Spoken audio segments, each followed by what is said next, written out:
मोहित शर्मा, पहला सवाल ये है कि जितने भी हिंदू संगठन है, एक तरफ तो जो है मुस्लिमों का जो है बायकॉट कर रहे हैं, मुस्लिम जो दुकानदार है या उनका जो भी प्रोडक्ट है उसका बायकॉट कर रहे हैं। दूसरी तरफ जो है प्रधानमंत्री मोदी सऊदी जाते हैं, वहाँ पे जो है क्या नाम है, जो वहाँ के राजा है उसके हाथ वाथ चूमते हैं। इसको आप किस तरीके से देखते हैं?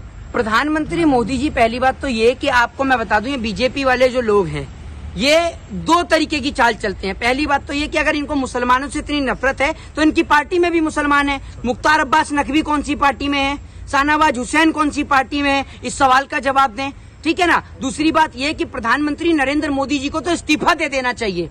सबसे बेहतर ये कि मोदी जी आप इस्तीफा दे दें। आपके इस्तीफे की आज देश को बहुत जरूरत है। क्यों इस्तीफा दे मोदी? उसके पीछे कारण है कि देश के अंदर हिंदू मुस्लिम राइट्स होते हैं तो आपका कोई स्टेटमेंट नहीं आता। कन्हैया लाल की हत्या हो जाती है तब आप ट्वीट नहीं करते। जिस दिन कन्हैया लाल की हत्या होती है उस दिन आप अरबी के अंदर एक ट्वीट करते हैं अपने ट्विटर हैंडल से, ठीक है ना, जो किसी को समझ में भी नहीं आता हिंदुस्तान के लोगों को, ठीक है। उसके बाद गृह मंत्री अमित शाह वो करते हैं, गुजरात के इलेक्शन में व्यस्त रहते हैं।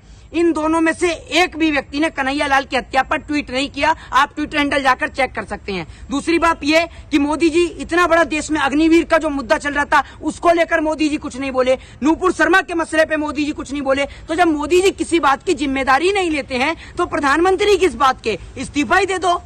क्या प्रधानमंत्री को आकर के शांति की अपील करनी चाहिए? क्यों नहीं करनी चाहिए, ये बात का जवाब दीजिए। अगर प्रधानमंत्री जी, अगर हमारे देश के प्रधानमंत्री हमारे देश के लोगों से शांति की अपील नहीं करेंगे तो यहाँ पर ट्रंप आकर या जो बाइडेन आके हाथ थोड़ी जोड़ेगा कि भाइयों बहनों मित्रों शांति रखो। और शांति के हंगामा करने वाले आप ही की पार्टी के नेता और कार्यकर्ता हैं, कोई विदेश से तो कोई आया नहीं है। सब आप ही की पार्टी के नेता कार्यकर्ता हैं जो देश में दंगे और फसाद मचाते हैं, देश का माहौल खराब करते हैं। आपकी बिकाऊ मीडिया विपक्ष के नेताओं को बदनाम करने में व्यस्त है। जो आपकी पार्टी के जो राज्यसभा सांसद थे सुभाष चंद्रा, उन्हीं का चैनल है जी न्यूज, आपने देखा होगा।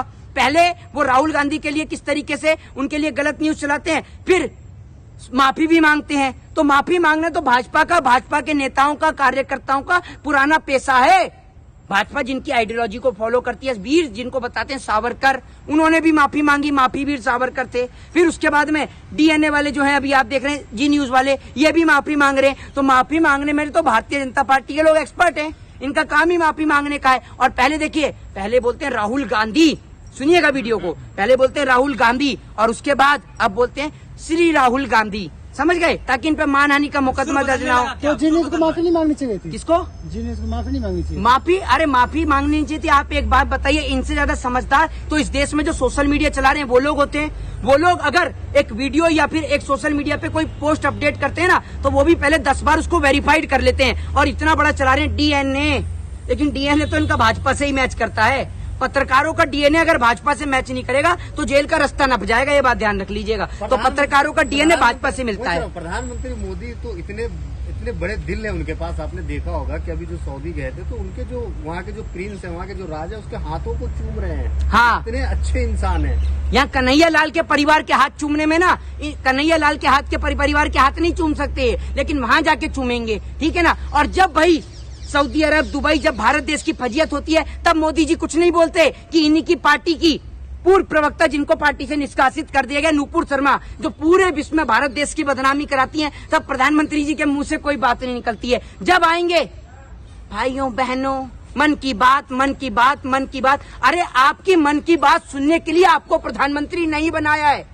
आप जनता के काम की बात करिए। आपकी मन की बात जो है आप उसको लेटर में लिख लीजिए, एक बार पढ़ के 26 जनवरी या 15 अगस्त को सुना दीजिएगा, लाल किले से या कहीं से भी, ठीक है ना। आपकी मन की बात के लिए आपको प्रधानमंत्री नहीं बनाया। आप काम दीजिए, रोजगार दीजिए, रोजगार की बात पर ध्यान दीजिए। आपकी मन की बात, अरे आपकी मन की बात के लिए प्रधानमंत्री, किसी और प्रधानमंत्री को देखा है? इतने देश के प्रधानमंत्री, राष्ट्रपति हो, किसी का भी कोई भी कार्यक्रम चलता हो, आपका हर महीने, 6 महीने, 2 महीने में। मोदी जी के मन की बात, मन की बात, मन की बात। जब मर्जी आप 8 बजे उठ के आ जाते हैं, आके नोटबंदी कर देंगे, लॉकडाउन कर देंगे, जीएसटी लगा देंगे, किसान बिल लागू कर देंगे, अग्निवीर लागू कर देंगे। आपको कोई देश के अंदर कोई डेमोक्रेसी, कोई लोकतंत्र, कोई संविधान, कोई विपक्ष है या नहीं है? या पूर्ण रूप से मनमानी चलेगी आपकी? ट्विटर पे वो ट्रेंड कर रहा है मोहित शर्मा की जुमला जो है किंग करके जो है ट्विटर पे ट्रेंड कर रहा है। तो जो ट्विटर पे जो ट्रेंड करवा रहे हैं उसका मकसद क्या है? अरे भैया, फिर वही बात, अगर इनको आप जुमलेबाज नहीं कहेंगे तो और क्या कहेंगे आप? इनको वादे पूराबाज कहेंगे हैं? ये जुमलेबाज हैं। शेख सिल्ली भी क्या फेंकता होगा, लंबी लंबी जो मोदी जी फेंकते हैं। एक तरफ मुंगेरी लाल के हसीन सपने और एक तरफ मोदी जी के हसीन सपने। मोदी जी ऐसे हसीन सपने दिखाते हैं कि मुंगेरी लाल फेल। 2 करोड़ रोजगार, 2 करोड़ रोजगार, पता नहीं है कहाँ है 2 करोड़ रोजगार। 15-15 लाख तो यूं ही आ जाएंगे, यूं ही समझ रहे, यूं ही ऐसे ही 15-15 लाख आ गए यूं ही। ऊपर से बैंक दिवालिया घोषित हो गए वो अलग से, ठीक है ना। तो आप इनको जुमलेबाज नहीं कहेंगे तो क्या कहेंगे? Bullet train. इस देश के अंदर लोगों के पास इतना खाली समय है कि वो 2 साल के लिए आप उनके काम धंधे बंद कर देते हैं। फिर सुन लीजिए, जब राष्ट्रपति वहां से शिंजो आबे आते हैं तो उनको आप गंगा आरती दिखाते हैं। तो जब आपके पास इतना खाली समय है कि आप वहां 1-1 घंटे, आधे घंटे जब खड़े हुए हैं, तो आपको बुलेट ट्रेन की जरूरत क्या है? ये बताइए ना। प्रधानमंत्री मोदी जी, देश के प्रति कोई जिम्मेदारी है नहीं इनकी। अग्निवीर का मुद्दा है, चाहे कोई भी मुद्दा हो, किसी पे इनकी कोई जिम्मेदारी नहीं है। किसान बिल को लेकर भी वो तो शुक्र है कि 2 साल के लिए लॉकडाउन लग गया तो लोगों ने देख लिया कि प्रधानमंत्री जी देश में भी रहते हैं, वरना तो हमें तो यही लगता था कि इंडिया से ज्यादा बाहर मुल्क के प्रधानमंत्री हैं। पता चल रहा है दिन में यहाँ है, शाम को अमेरिका पहुंच गए। अरे आपको इतना ही घूमने का शौक था। एक मार्को पोलो था जो विश्व का सबसे बड़ा घुमक्कड़ था। मुझे लगता है मोदी जी ने उसका भी रिकॉर्ड तोड़ना चाहते हैं। देखने में तो इनका कोई रिकॉर्ड ही नहीं है। आप कह रहे हैं कि प्रधानमंत्री अभी 2 करोड़ रोजगार की बात कही थी आपने। प्रधानमंत्री मोदी ने तो पूरा एकदम क्या नाम है, भर्ती का पिटारा ही खोल दिया। अभी देखा अभी हाँ, ये बात लेकर आए अग्निवीर का। ये बात आपने बहुत अच्छी कही कि जितना रोजगार नरेंद्र मोदी जी ने दे दिया, आज तक कोई आदमी नहीं दे पाया। हर एक आदमी को इन्होंने इतना व्यस्त कर दिया कि आदमी के पास कोई समय नहीं बचाया। आप ये देख लीजिए सीधे तौर पर, ये इन्होंने क्या कर दिया कि आधे आदमी जाओ ताजमहल पे चढ़ो, आधे आदमी कुतुब मीनार पे चढ़ो, आधे आदमी नुपुर शर्मा का समर्थन करो, आधे आदमी जाकर देखो रुपया गिर रहा है तो भारत का कहाँ गिर रहा है। उसके बाद में अगर कोई फ्री है तो बुलडोजर चल ही रहा है जगह जगह, आप वहां जाकर देखो। उसके बाद में शाम को मीडिया बंधुओं को कार्यक्रम दे दिया कि इसी पे मुर्गा लड़ाइए और मुर्गा ऐसा लड़ाइए, ऐसा मुर्गा लड़ाइए। आप अग्निवीर योजना का समर्थन करते नहीं करते हैं? आप क्यों करेंगे? चाहेंगे? अरे हम क्यों करेंगे अग्निवीर योजना का समर्थन? आज देश के अंदर माहौल इतना खराब है कि मैं इन माहौल खराब के चलते भी कुछ पोस्ट सोशल मीडिया पे ऐसी अच्छी पोस्टें लगती हैं। आपको एक छोटा सा किस्सा सुनाना चाहता हूँ। वो किस्सा है एक हिंदू और मुसलमान का।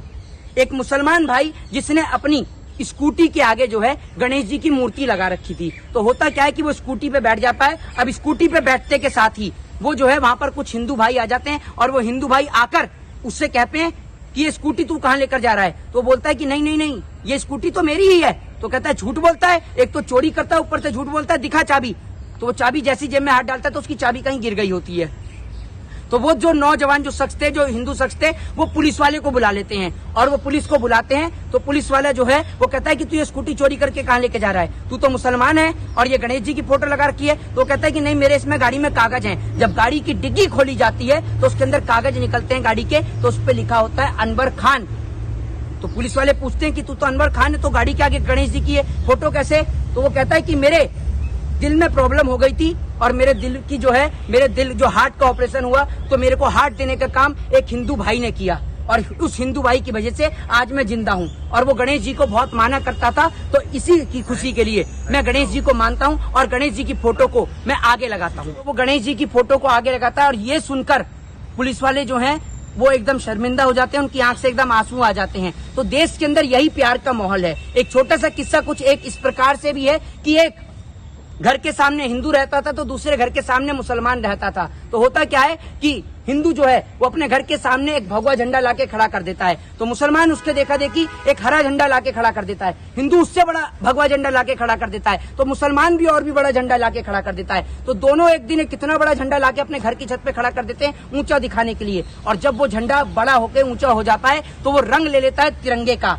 बीच में से उसमें दिखता है आसमान और एक तरफ हमारे देश का झंडा, एक तरफ भगवा और एक तरफ बीच में सफेद और नीचे हरा रंग। ये हमारा हिंदुस्तान है जनाब, जहाँ लोग एक साथ मिलकर चलते हैं। तो आप मोदी जी, अमित शाह, आपके नफरती चिंटू, जितने भी लोग हैं, फैलाइए नफरत। तो काम है आपका नफरत फैलाने का, फैलाइए नफरत। आप भी देखते हैं आपकी नफरत में ज्यादा ताकत है या इस देश के प्यार में ज्यादा ताकत है। तो देख लेते हैं, आज नफरत का मुकाबला प्यार से है और जब जब नफरत का मुकाबला प्यार से होता है तो नफरत हारती है और प्यार जीतता है, इंसानियत जीतती है। और हमें उम्मीद है कि इस बार भी इंसानियत और मानवता ही जीतेगी। अमित शाह ने कहा कि 30 साल कहीं नहीं जाने वाली बीजेपी है अभी, 30 साल और पहले राज करेगी। 50 साल बोलते थे, अब 30 साल पे आ गए। अब थोड़े दिन में कहेंगे कि 5 साल बाद बीजेपी जाने वाली है, पूरे हो जाए मोदी जी के कार्यकाल, फिर जाने वाले हैं। और ऐसी जगह जाएंगे कि वापस आने का रास्ता भी नहीं मिलेगा। हो गया। तो आपको क्या लगता है कि जब से मतलब बीजेपी जब से आई है तब से धर्म की राजनीति हो रही है, उससे पहले नहीं होती? भारतीय जनता पार्टी जब से राजनीति में आई है तभी से इस देश के अंदर का ये माहौल खराब हुआ है, तब से हिंदू मुस्लिम राइट्स हुए हैं। तो लोगों से अपील है कि लोग अपने दिमाग का प्रयोग करें, हिंदू मुसलमान के चक्कर में ना पड़े, लोग मिलजुल कर एक साथ रहें। जय हिंद, जय भारत, वंदे मातरम।